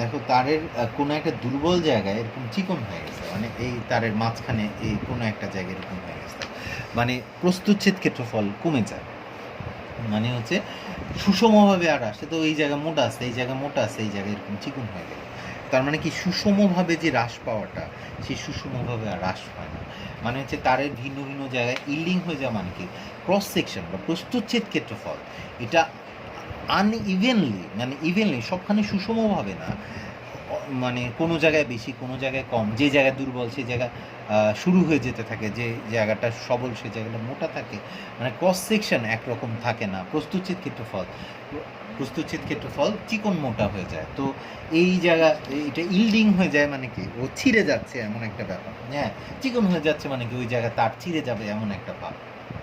তো এখানে সি পয়েন্টে এটাকে ওরা বলে, সি পয়েন্টটার নাম হচ্ছে আপার ইল্ডিং পয়েন্ট, ঊর্ধ্ব নতিবিন্দু, সি বিন্দুটাকে ওরা নাম দেয়, মানে এরকম মানে এই বি মানে স্থিতিস্থাপক সীমা অতিক্রম করলে এরকম ইল্ডিং শুরু হয়ে যায়, তো ইল্ডিং শুরু হয়ে যায় মানে চেঞ্জ অফ শেপ চেঞ্জ হয়ে যেতে থাকে, তো ওরা এই সি বিন্দুটার নাম দিচ্ছে, সি বিন্দুটার নাম হচ্ছে ঊর্ধ্ব নতিবিন্দু, সি বিন্দুটাকে বলে কি ঊর্ধ্ব নতিবিন্দু, হ্যাঁ সি বিন্দুটাকে আমরা বলি ঊর্ধ্ব নতিবিন্দু, ঊর্ধ্ব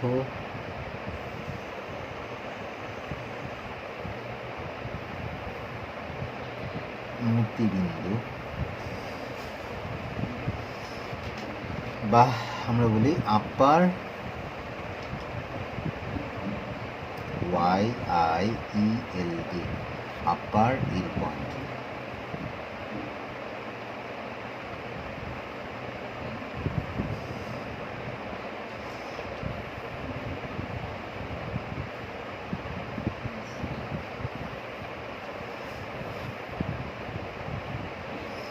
আর ডি বিন্দুটাকে বলে এই যে নিচে যেটা, এটাকে বলে নিম্ন নতিবিন্দু, এটাকে বলে নিম্ন নতিবিন্দু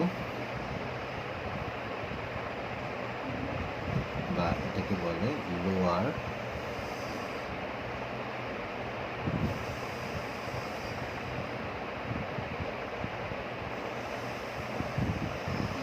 ইল পয়েন্ট। হ্যাঁ, এখন সিডি বা এই বিসিডি এই অংশটার কোনোখানে মানে স্থিতিস্থাপক সীমা বা ইলাস্টিক লিমিট অতিক্রম করে ফেলছো, মানে তোমার এই সি বিন্দুটা হচ্ছে আপার ইল পয়েন্ট,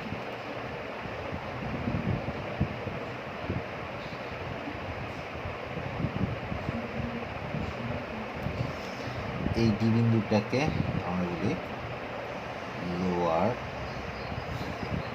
ইল পয়েন্ট,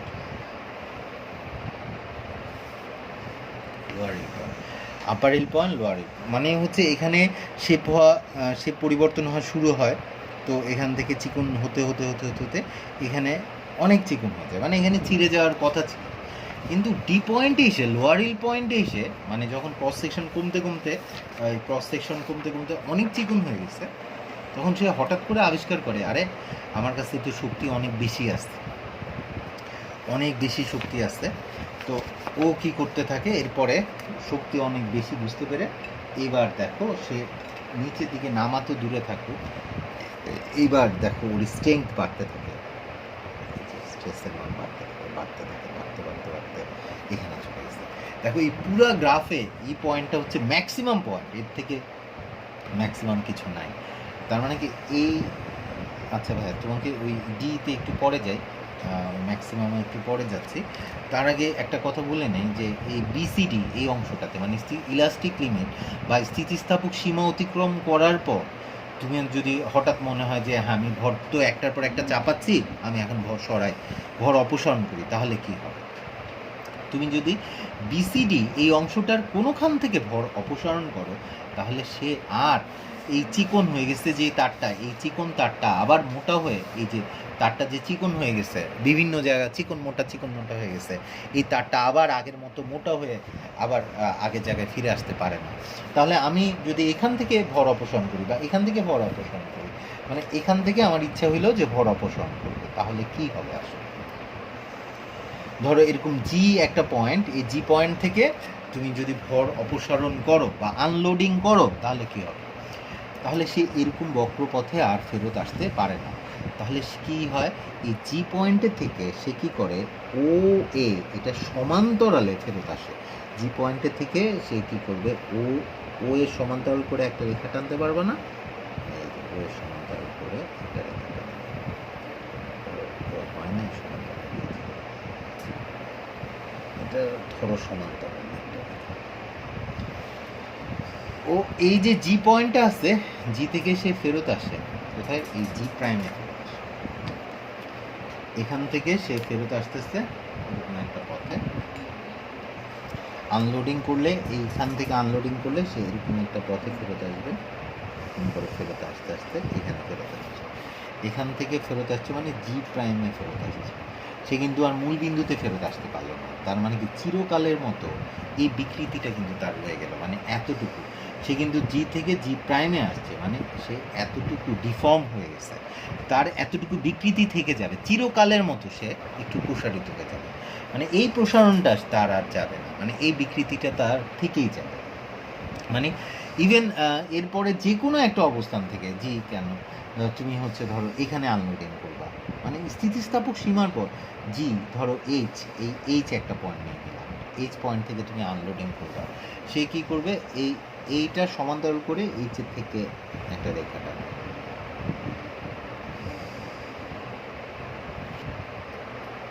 ধরো এটা সমান্তরাল করে এইচের থেকে একটা রেখা টানলাম করে,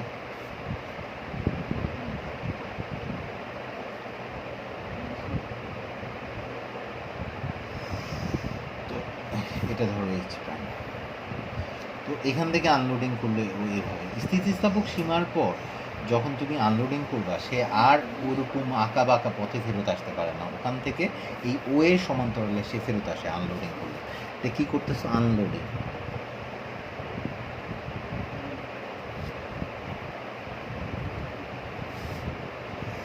আনলোডিং করলে এই কোন করে ফেরত আসবে। এখন ফেরত আসলো কোথায় আসছে, এখানে ফেরত আসছে, এই যে চিরকালের মতো এতটুকু বিকৃতি তার রয়ে যাবে, মানে সে তারটা বড় হয়ে যাচ্ছে, সে কিন্তু ও বিন্দুতে মূল বিন্দুতে ফেরত আসতে পারছে না, বিকৃতি শূন্য হচ্ছে না, মানে সে আবার আগের অবস্থানে ফিরে আসতে পারে না। হ্যাঁ, সে আর কোনোভাবেই আগের অবস্থানে ফিরে আসতে পারে না, চিরকালের মতো তার মাঝে কি বিকৃতি দেখা যায়, মানে ওই বিকৃতিটা চিরকালের মতো তার মাঝে থেকে যায়। তো সবাই এই ব্যাপারটা বুঝতে পারতেছো যে হ্যাঁ চিরকাল এই বিকৃতিটা তার মধ্যে রয়ে যাবে, এতটুকু সে প্রসারিত হয়ে যাবে। এখন তুমি বলতে পারো যে হ্যাঁ আমি যদি এই পথে যাই তাহলে কি হবে, এরপরে এই লোয়ারিং পয়েন্টের পরে কি হয়, হঠাৎ করে তার স্ট্রেংথ বাড়তে থাকে, বাড়তে স্ট্রেংথ বাড়তে কোথায় চলে আসছে, ই বিন্দুতে চলে আসছে। ই বিন্দুটা হচ্ছে দেখো এই গ্রাফের সর্বোচ্চ পয়েন্ট, এটা হচ্ছে এইটার উপরে আর কিছু নাই, বলে টাও ম্যাক্স। দেখো এটার উপরে আর কিছু নেই, এই পয়েন্টের উপরে কিছু নাই, এইটা হচ্ছে টাও ম্যাক্স বলে এটাকে, ম্যাক্স বা কেউ এটাকে বলে সিগমা ম্যাক্স। টাও ম্যাক্স বলো সিগমা ম্যাক্স বলো কিছু যায় আসে না, এটা হচ্ছে ম্যাক্সিমাম স্ট্রেংথ। হ্যাঁ, এই পয়েন্টটাকে আমরা বলি ম্যাক্সিমাম স্ট্রেংথ, ABCD, এটা পয়েন্টটা হচ্ছে কি আমার ইবি পয়েন্টটা হচ্ছে আমার ম্যাক্সিমাম স্ট্রেংথ।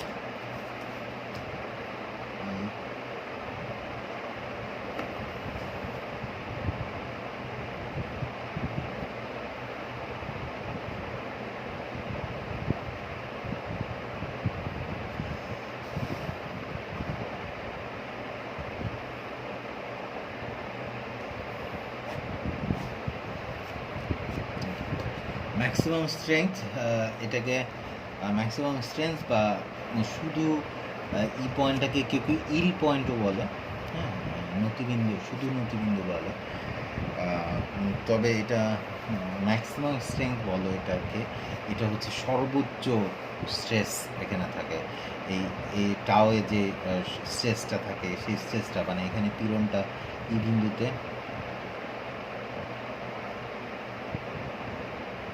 পীড়ন সর্বোচ্চ, টাও ম্যাক্সিমাম, এটাকে সিগমা ম্যাক্স বলে।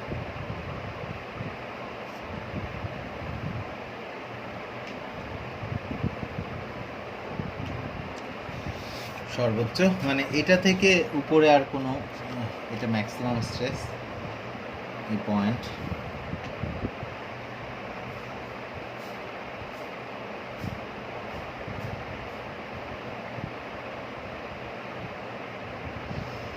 ম্যাক্সিমাম স্ট্রেংথ বা স্ট্রেস, ম্যাক্সিমাম স্ট্রেস এই পয়েন্টে। আসল কথা এর পরে কি, এই ই পয়েন্টের পরে এরপরেও যদি স্ট্রেন তুমি বাড়াতে থাকো, আরও লোড চাপাতে থাকো, সেই দায় দায়িত্ব আর কেউ নিবে না। সেই দায় দায়িত্ব কেউ নিবে না মানে কি, এরপরে সে আস্তে আস্তে ইএফ এই অংশটা যেতে যেতে এই যে এই পয়েন্টটা আসছে, এটাকে ওরা বলে ব্রেকিং পয়েন্ট। হ্যাঁ, এই পয়েন্টটার নাম হচ্ছে ব্রেকিং পয়েন্ট। এখানে ছিঁড়ে যাবে এই জিনিসটা, এটাকে ওরা বলে ব্রেকিং পয়েন্ট। হ্যাঁ, এই পয়েন্টটাকে ওরা বলে ব্রেকিং পয়েন্ট, ব্রেকিং।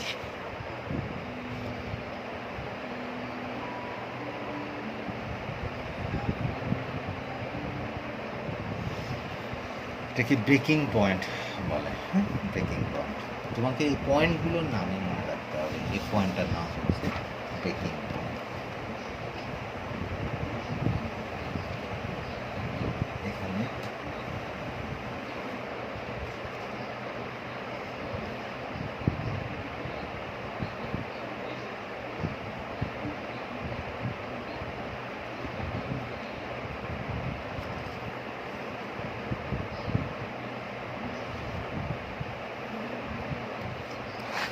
এখন এই পয়েন্টে যে স্ট্রেস, হ্যাঁ, এই ব্রেকিং পয়েন্ট মানে এই জায়গায় ছিঁড়ে যাবে বা ব্রেকিং পয়েন্ট, এটাকে ওরা ফ্র্যাকচার বলে।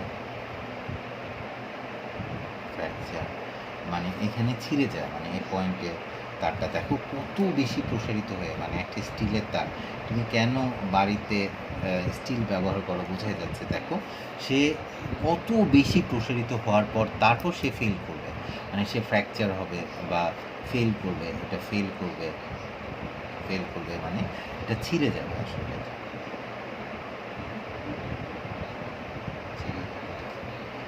এই পয়েন্টে সেটা ছিঁড়ে যাবে, অনেক বেশি প্রসারিত হয়ে তারপর সেটাকে ছিঁড়বে। তাহলে এই এফ পয়েন্টটা ব্রেকিং পয়েন্ট, এখানে যে স্ট্রেসটা, এখানে ব্রেকিং পয়েন্টে যে স্ট্রেস,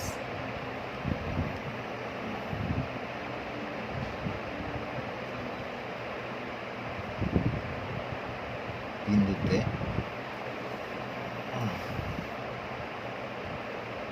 পীড়নকে আমরা কি বলি, অসহ পীড়ন।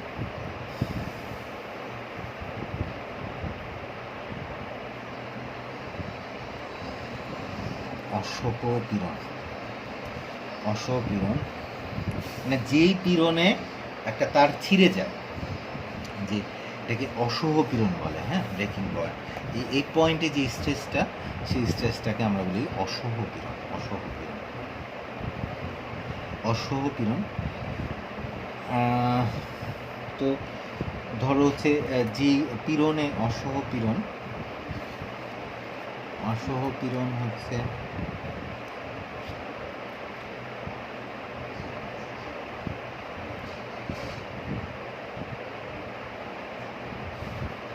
অসহ পীড়ন, এটা হচ্ছে অসহ বল। এটা একটা প্রস্তুত ছিল।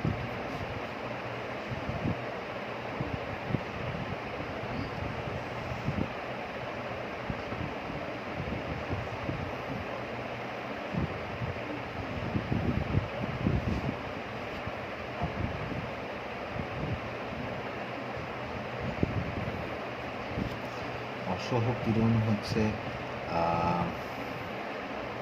সিগমা ব্রেকিং, এটা হচ্ছে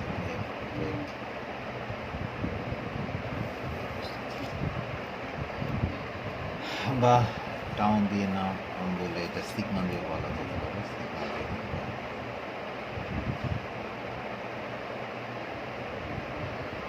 সিগমা দিয়ে প্রকাশ করা যায়। আচ্ছা দেখো, টাও দিয়ে প্রকাশ করে সিগমা, তাহলে অসহ পীড়ন হচ্ছে অসহ বল বাই অসহ। এখানে যে বলটা থাকবে তখন হচ্ছে সেটা না হবে অসহ বল, মানে যে পীড়নে একটা তার ছিঁড়ে যায়, সর্বোচ্চ যে পীড়নে একটা তার ছিঁড়ে যায় সেটা হচ্ছে অসহ পীড়ন। সর্বোচ্চ যে বলে একটা তার ছিঁড়ে যায় সেটার নাম অসহ বল। সর্বোচ্চ যে ভরে একটা তার ছিঁড়ে যায় সেটা অসহ ভর। দেখো আমাদের এখানে ম্যাক্সিমাম যে স্ট্রেংথ ছিল সেই প্রপোর্শনাল লিমিট বা স্থিতিস্থাপক সীমাটা দেখা যায়, বা প্রপোর্শনাল লিমিটটা বেশিরভাগ ক্ষেত্রে দেখা যায় যে তার 50%, মানে এখানে যে সিগমাটা এটা হচ্ছে টাউ ম্যাক্সের, এই যে ম্যাক্সিমাম টাউ ম্যাক্সের 50% or 60%।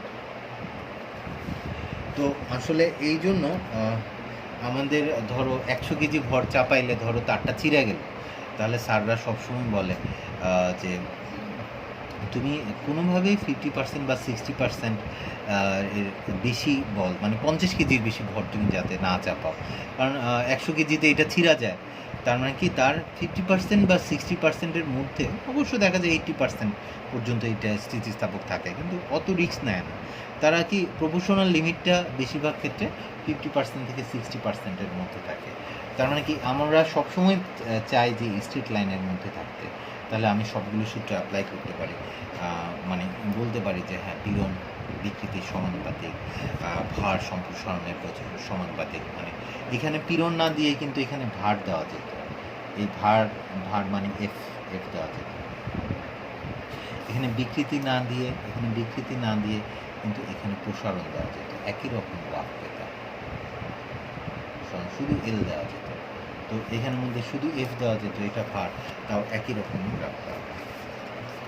দেখো এই গ্রাফটা তুমি বুঝতে পারছো কিনা? পীড়ন বিকৃতির সমানুপাতিক।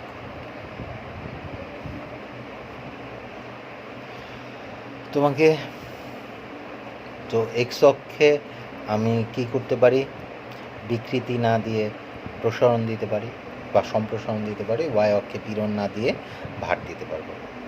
তো এই গ্রাফের পয়েন্টগুলো যে ও মূলবিন্দু থেকে এ এটা প্রপোর্শনাল লিমিট, বি এটা ইলাস্টিক লিমিট, মানে প্রপোর্শনাল লিমিট মানে সমানুপাতিক সীমা, এটা হচ্ছে এ বি বিন্দুটার নাম হচ্ছে স্থিতিস্থাপক সীমা, সি বিন্দুটা ঊর্ধ্বনতি বিন্দু বা আপার ইল পয়েন্ট, ডি বিন্দুটা হচ্ছে লোয়ার ইল পয়েন্ট, ই হচ্ছে ম্যাক্সিমাম স্ট্রেংথ বা ম্যাক্সিমাম স্ট্রেথ, আর এফ বিন্দুটা হচ্ছে কি ব্রেকিং পয়েন্ট, মানে এই জায়গায় এসে ছিঁড়ে যায়। দেখো কত পরে যে আমরা সাধারণত এইটুকের মধ্যে এত সীমাবদ্ধ ছিলাম। আর আমরা আবারও মনে করাই যে আমরা একটা ডাকটাইল ম্যাটেরিয়াল দেখতেছিলাম, আমরা ডাকটাইল ম্যাটেরিয়াল বা ইস্পাতের একটা তার নিয়ে আমরা কাজ করছিলাম। আমরা স্ট্রেস ডায়াগ্রাম মানে পীড়ন বিকৃতির লেখচিত্র বা ভার সম্প্রসারণ লেখচিত্র বলে এটাকে, পীড়ন বিকৃতি লেখচিত্র বা স্ট্রেস সিস্টেম ডায়াগ্রাম দেখতেছিলাম ডাকটাইল ম্যাটেরিয়ালের জন্য। তো এখন ডাকটাইল ম্যাটেরিয়াল তো এরকম, তো ব্রিটেল ম্যাটেরিয়ালে অত ঝামেলা নেই মানে এত বিন্দু না, ওইটার স্থিতিস্থাপক সীমা অতিক্রম করলে তোমার না জানায় কি এটা ছিঁড়ে যেতে পারে বা ভেঙে যেতে পারে। ব্রিটেল ম্যাটেরিয়াল যেমন কংক্রিট, কাঠ, কাঁচ, মানে যেগুলো ভেঙে গুঁড়া হয়ে যায়, তাহলে তোমরা বিস্কিটের কথা চিন্তা করো, বিস্কিট কল্পনা করলেই বুঝে যাবা যে ব্রিটেল ম্যাটেরিয়াল কেন। তো ব্রিটেল ম্যাটেরিয়ালের জন্য স্ট্রেস স্ট্রেন ডায়াগ্রাম তোমাকে একটু আগেই বলছি যে ওটা খুব বেশি ডিসকাস করারও কিছু নাই আমার, এটা কিছু ডিসকাস করার তেমন কিছু নাই, ওটা হালকা করে তোমাকে দেখানো যেতে পারে।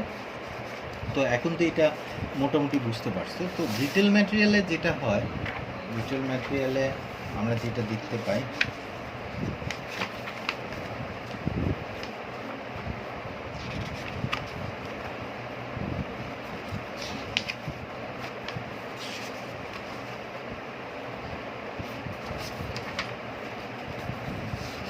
ব্রিটেল ম্যাটেরিয়ালে বা ভঙ্গুর পদার্থের ক্ষেত্রে কাঠ, কাঁচ, কংক্রিটের বেলায় এটা হচ্ছে স্থিতিস্থাপক সীমা। হ্যাঁ, এদিকে বিকৃতি দিলে, এদিকে পীড়ন দিলাম, তো এখানের মধ্যে এটা হচ্ছে ইলাস্টিক লিমিট, ধরো ও থেকে এটা স্থিতিস্থাপক সীমা। সীমা, এই সীমা অতিক্রম করলে তোমার দেখো, তোমার না জানা এটা একটু গোল জায়গাটা, এটা হচ্ছে কোথায় অসীমে চলে গেছে, মানে তোমাকে নোটিশ না করে এটা ভেঙে যেতে পারে। কংক্রিট আসলে হয় কি, কাঠ, কাঁচ, কংক্রিটে যখন তুমি লোড দিতে থাকো, ভর চাপাতে থাকো, তখন দেখা যায় যে এটার ভিতরে আগে ক্র্যাক তৈরি হয়, পদার্থটার ভেতরে বা ম্যাটেরিয়ালের ভেতরে একটা ক্র্যাক হয়। ক্র্যাক মানে কি, ফাটল, একটা ছোটো করে একটা ফাটল দেখা যায়। এখন ওই ফাটলটাই আস্তে আস্তে কি, তুমি যত লোডিং করতে থাকো ওই ফাটলটা আস্তে আস্তে পৃষ্ঠে আসে, মানে উপরের দিকে আসতে থেকে আস্তে আস্তে আস্তে বডির পৃষ্ঠে চলে আসে। পৃষ্ঠে যখন চলে আসে, জাস্ট ভিতর থেকে তো ফাটল শুরু হয়েছে, আস্তে আস্তে যদি পিঠ পর্যন্ত চলে আসে তখন ভেঙে পড়ে যায়। তো এরপরে এটা ফেল করে, মানে এটা ভেঙে যায়, এরপরে ভেঙে যায়। ভঙ্গুর তো তোমাকে নোটিশ না করে ভেঙে যাবে। যেমন একটা ইস্পাত ভেঙে যাওয়ার আগে তোমাকে অনেকটা জানাবে, অনেক দূর প্রসারিত হবে, অনেক জানায়, তারপর সে কী করবে, ছিঁড়ে যাবে। কিন্তু আর একটা ব্রিটেল ম্যাটেরিয়াল স্থিতিস্থাপক, কারণ ওখানের মধ্যে একটা ব্রিটেল ম্যাটেরিয়াল বা ভঙ্গুর পদার্থের সমস্যাটা কি, আমি যখন কোনো একটা ব্রিটেল ম্যাটেরিয়ালে কাঁচ, কাঠ, কংক্রিট এগুলোতে লোড চাপাতে থাকি, ভর চাপাতে থাকি, ওটার লোডের কারণে ওটার ভিতরে একটা ফাটল সৃষ্টি হয় বা ক্র্যাক সৃষ্টি হয়, ছোটো ছোটো ক্র্যাক হয়। তুমি তারপরও যদি লোড চাপাতে থাকো তাহলে কি ওই ক্র্যাকটা আস্তে আস্তে বাড়তে থাকে, বাড়তে বাড়তে সেটা আস্তে আস্তে ওই বস্তুটার পৃষ্ঠের দিকে আসতে থাকে। তো পৃষ্ঠের দিকে আস্তে আস্তে সীমা যখন অতিক্রম করো পৃষ্ঠে চলে আসে মানে কি এটা ভেঙে যায়।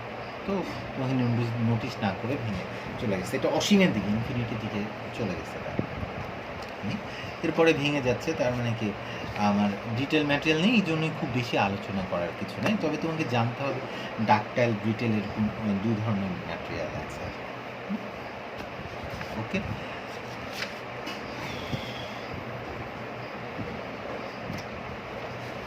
হলো